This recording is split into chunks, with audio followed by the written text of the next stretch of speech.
अस्सलाम वालेकुम व्यूअर्स, शुक्ला के नाम से जो बहुत ही मेरा वाला है एहतराम वाला है। मैं आपका शेफ किरण और आप देख रहे हैं किरण किचन। उम्मीद करती हूँ खैरियत से होंगे। तो आज मैं लाई हूँ आपके लिए फ्राई प्याज की रेसिपी। कुछ लोग शिकायत करते हैं कि जब हम प्याज को फ्राई करते हैं तो वो फ्राई होने की जगह पे जल जाते हैं।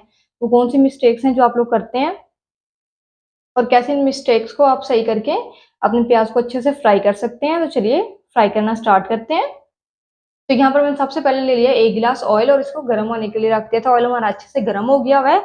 अब मैं इसमें ये देखें, प्याज को मैंने अच्छे से बारीक चॉप किया हुआ है।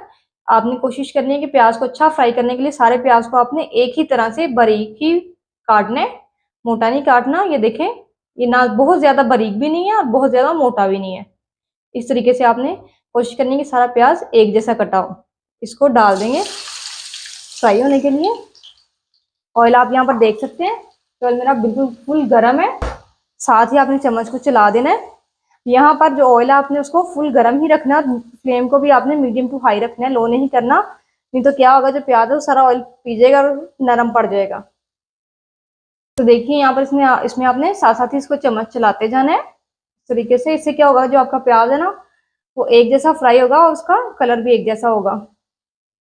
और कुछ लोगों का जो प्याज फ्राई करें तो कलर है जो इतना ब्राउन नहीं आता और बहुत जल्दी नहीं आता। अगर आप चाहते हैं कि आपको प्याज ज्यादा जल्दी फ्राई करना है और उस पर आपको इतनी मेहनत भी ना करनी पड़े, तो आपने क्या करना है कि प्याज को, अगर आप ½ kg प्याज इस्तेमाल कर रहे हैं तो उसमें आपने 2 चुटकी नमक डालकर उसको अच्छे से मसल लेना है हाथों से। और उसके बाद वैसे ही आपने उसको वॉश नहीं करना और वैसे ही ऑयल में डालना है। इससे क्या होगा कि जो प्याज है ना उसके ऊपर जल्दी कलर आ जाएगा और आपका प्याज जल्दी फ्राई हो जाएगा। इस तरह चम्मच चलाते हुए आपने इसको अच्छे से कुक करना है। तो देखिए यहाँ पर जो हमारा प्याज है उसका कलर चेंज होना स्टार्ट हो गया है। इस स्टेज पे आपने क्या करना है कि चूल्हे को आपने मीडियम टू लो कर देना है। इस तरीके से मैंने यहाँ पर चूल्हे को मीडियम टू लो कर दिया। इससे क्या होगा कि जो आपका प्याज है वो अच्छे से फ्राई भी होगा, ब्राउन भी होगा, गोल्डन सा उसके ऊपर कलर आगे आएगा और ये जलेगा नहीं। अगर इस स्टेज पर आप फ्लेम को हाई ही रखेंगे तो आपका जो प्याज है ना वो जल जाएगा। इस तरीके से आपने इसमें चम्मच को चलाते रहना है।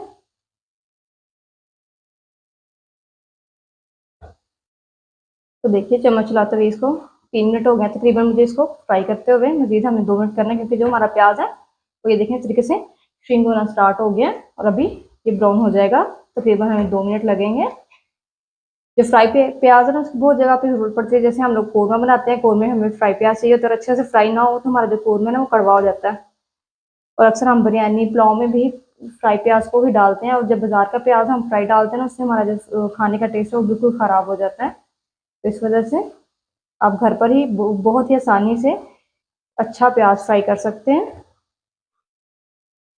तो देखिए यहाँ पर जो हमारा प्याज है वो कितना प्यारा सा गोल्डन ब्राउन सा फ्राई हो गया है। और चूल्हे को मैं अब यहाँ पर कर दूंगी ऑफ और प्याज को हम निकाल लेंगे। इस तरह की छलनियाँ जो वो तो हर घर में मौजूद होती हैं। और अगर आपके पास फिर भी नहीं है तो आप इसको डायरेक्ट डायरेक्ट भी निकाल कर एक ट्रे में टिश्यू पेपर को बिछाकर उसके ऊपर इसको डाल दें। उससे जो इसका एक्स्ट्रा ऑयल है ना वो सारा निकल जाएगा। देखिए हमारा प्याज है जो कितने अच्छे से फ्राई हो गया है, कितना प्यारा सा इसके ऊपर कलर आ गया, ये बिल्कुल भी नहीं जला। और आप लोग भी जाइए जल्दी से प्याज को फ्राई कीजिए और मुझे कमेंट्स में बताइएगा कि आपका जो प्याज है ना वो कैसा फ्राई हुआ। तो चलिए दोबारा मिलेंगे एक नई रेसिपी के साथ। मुझे दीजिए इजाजत। अल्लाह हाफिज।